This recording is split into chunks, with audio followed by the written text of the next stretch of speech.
Ministério da Cultura, Prefeitura da Cidade do Rio de Janeiro, Secretaria Municipal de Cultura, BASF, Kim Ross, Grupo Boticário, BRQ, Sicredi e Dataprev apresentam logotipo animado da Criar Jogos, fundo azul com degradê lilás, mulher negra de longos cabelos trançados e camisa preta. Salve família, tudo tranquilo com vocês? Animação com o nome da professora Pietra Canli. Hoje nós estamos aqui para começar mais uma das nossas aulas de criar jogos. E nessa aula de hoje a gente vai entrar numa questão muito importante na programação. E para introduzir essa questão, eu tenho uma pergunta para vocês. Será que para ser um bom programador, você precisa ser o melhor aluno de matemática da escola? Então, normalmente as pessoas ligam muito a matemática com a programação. E, por certo lado, isso faz até algum sentido, já que os números estão muito presentes na programação.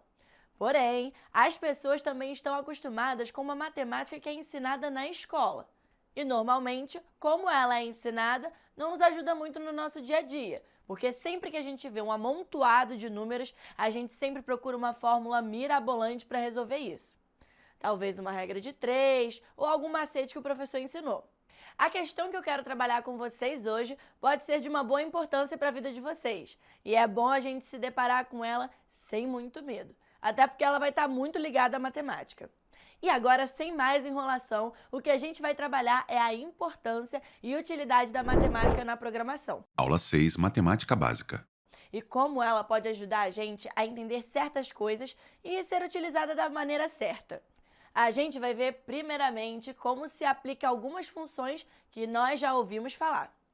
Então, rapaziada, na aula de hoje, a gente vai falar muito sobre um termo que é a lógica de programação. Título: Lógica de Programação. A lógica de programação é uma série de informações organizadas de forma coesa a fim de resolver algum problema ou criar algum programa, basicamente. E é importante a gente entender isso como uma coisa muito simples. A lógica é utilizada em todas as coisas. Em nossa volta, quando alguém pede para você buscar algo na padaria, você recebe uma série de informações que serão de grande importância para a conclusão da tarefa. E quando a gente precisar falar algo para o nosso computador fazer, a gente vai usar desse mesmo meio para alcançar nosso objetivo. Então, com isso, vocês vão deixar de ir buscar as coisas na padaria e vão mandar o seu computador fazer todo esse caminho para você. Não. Infelizmente, o seu computador não vai buscar o pão para você tomar café. Mas não desanima não, cara. Mesmo que você não vai receber um pão quentinho na sua casa, que o seu computador foi buscar para você, tem muita coisa que você pode fazer com a lógica de programação. Por exemplo, criar aplicativos, criar jogos, solucionar os mais diversos problemas que envolvam qualquer coisa que tenha uma placa. Ou seja, você aprende como seu computador funciona e qual a melhor forma de falar com ele. Uma coisa muito presente no imaginário popular é que os computadores são as máquinas mais inteligentes e avançadas que existem. É, moçada, mas não é bem assim que as coisas são na realidade. Como programadores, agora nós vamos entender o computador como a máquina mais simples que existe. E é como se ela fosse uma continuação da nossa imaginação. Muito louco pensar nisso, né? Mas não é para tanto. A verdade é que o computador é uma simples máquina que obedece os nossos comandos. Para você ter ideia, todas as coisas que você vê na telinha, alguém escreveu o passo a passo de como isso deveria aparecer na sua tela, utilizando alguma forma de escrever uma lista de afazeres para o computador. Alguém usou da ordem que a lógica de programação tem para falar com o computador e o que ele tem que fazer, como ele deveria fazer em cada botão que você utiliza no dia a dia. Agora, então, para acabar com qualquer sombra de dúvida, eu vou falar para vocês uma boa definição da lógica aplicada. Para eu falar qualquer coisa para vocês entenderem, eu tenho que colocar as palavras em uma certa ordem. E essa ordem, se não estiver correta, vocês podem entender muitas coisas diferentes, com a mesma frase. E isso torna a mensagem ruim. Lembrando que estamos falando de uma linguagem objetiva. Agora, um outro fator importante é que quando eu falo com vocês qualquer coisa, eu estou usando um idioma, que no caso aqui é o português, que é um idioma que nós temos em comum. É importante a gente ter ideia disso porque o computador, mesmo aceitando todos os idiomas, quando a gente for dar alguma tarefa para ele, a gente vai usar a linguagem de programação, que se adeque à mensagem que a gente quer passar. Ou seja, é como se fosse em qual idioma cibernético a gente vai falar. E existe uma grande diversidade de linguagens. Agora que a gente falou tanto dessa lógica de programação e das linguagens de programação, deve ter ficado uma pergunta em aberto. Onde a matemática entra nisso? Bom, meus amigos, a matemática vai ser uma parte central dessa comunicação programador e computador. O computador é uma máquina que só entende de 1 e 0. Aí vamos nos atentar que 1 e 0 significam basicamente sim e não, respectivamente. De forma que quando eu perguntar para o meu computador se alguma tecla está pressionada, ele vai me responder apenas com uma informação sendo positiva ou negativa, verdadeira ou falsa, sempre seguindo essa funcionalidade bipolar. Existe uma piada muito batida na área da programação que provavelmente, se for a primeira vez que você escutar, as chances de você rir são muito pequenas. Então já peço desculpa para os humoristas de plantão. Certa vez, a mulher de um programador pediu para ele ir ao mercado falando: "Querido, vá no mercado e compre leite. Se tiver ovos, traga meia dúzia deles."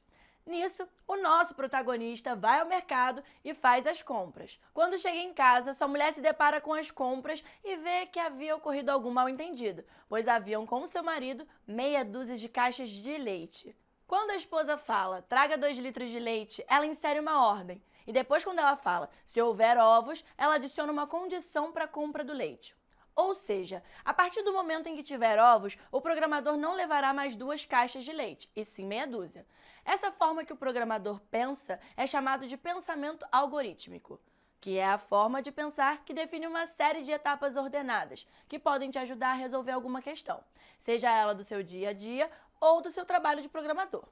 Vale ressaltar que é uma habilidade indispensável para o programador. Na prática, essa forma de se pensar pode ser aplicada para resolver qualquer problema. Efetivamente, ela consiste em entender as etapas do processo ou questão que estamos deparados e buscar formas para a solução que sejam de acordo com o próprio processo ou questão.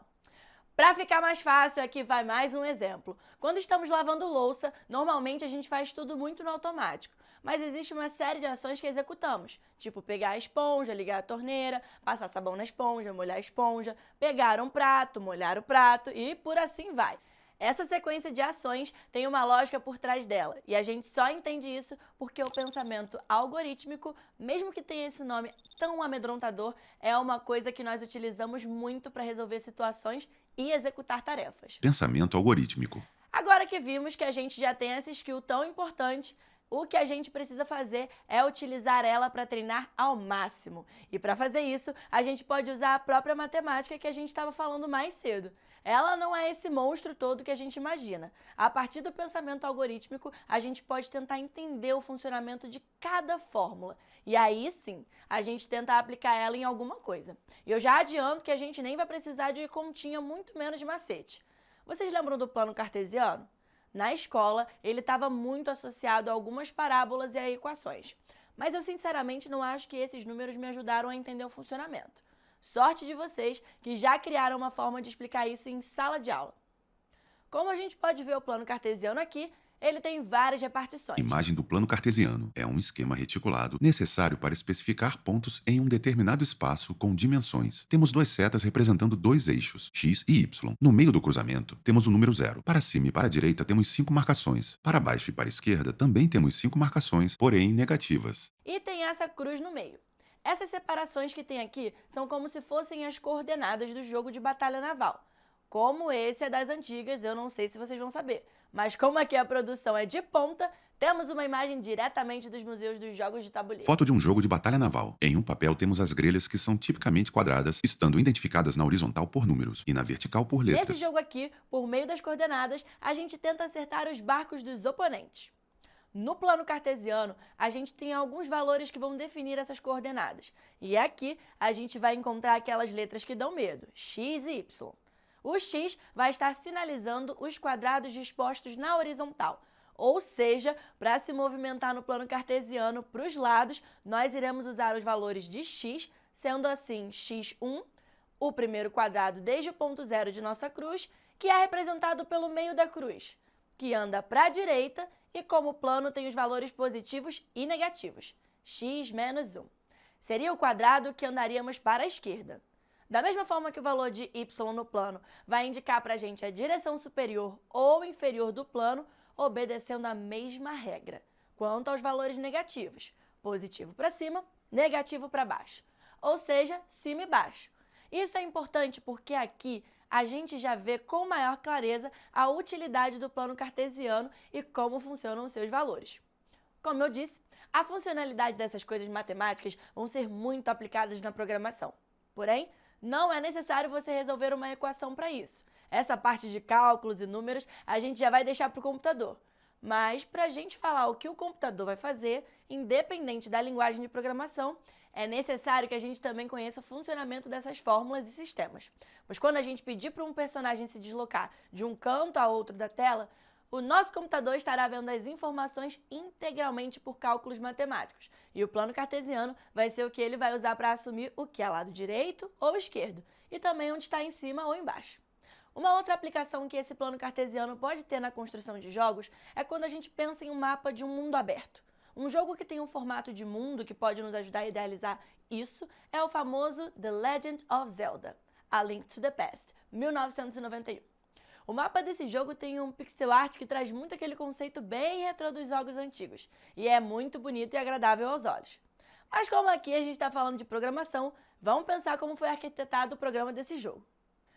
O plano cartesiano, nesse caso, vai representar o mapa do jogo, e quando o nosso personagem passa de um certo ponto de X, sendo ele positivo ou negativo, que costuma estar na borda da tela do nosso personagem, passa para uma outra parte do mapa. Isso é possível com a utilização de algumas variáveis, que quando o valor de X ou Y ultrapassarem um valor pré-estabelecido no código da programação, o cenário vai mudar para a próxima tela. Como eu falei das variáveis, eu ainda não havia explicado isso. Queria pedir para vocês se atentarem nesse conceito, porque ele pode dizer o que é um dos pilares da programação. Uma variável é, na programação, uma palavra que vai receber um valor que varia dependendo das informações que foram adicionadas no decorrer do funcionamento do código. E como o nome diz, esse valor que será adicionado é variável. Por exemplo, quando eu falo que se meu personagem ultrapassar determinado valor de x ou y, eu vou precisar atribuir esse valor a uma variável que vai contar menos 2x, que seria para o caso de uma segunda tela de mapa, à esquerda de onde o meu personagem iniciou, e isso também serviria para todas as outras direções que respeitarem os valores no plano cartesiano.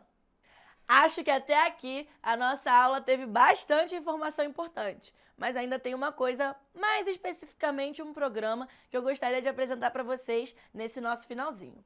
O Scratch, que é um programa que, de forma muito simples, deixa a gente colocar a mão na massa e trabalhar um pouco com a lógica de programação. Print screen do aplicativo Scratch, uma linguagem de programação desenvolvida para ajudar pessoas acima de 8 anos no aprendizado de conceitos matemáticos e computacionais. Com ele é possível criar animações, jogos e outros programas interativos. Tendo isso em vista, gostaria de propor que vocês entrassem no site do aplicativo e testassem a plataforma, de forma que façam um personagem que aparece inicialmente consiga andar para a esquerda e para a direita, quando você pressionar alguma tecla específica.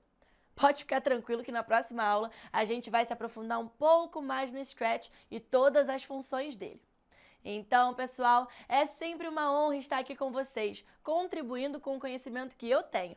Mas, infelizmente, a gente já está chegando no final de mais uma aula nossa. Muito obrigada a todos que estão aqui e até a próxima!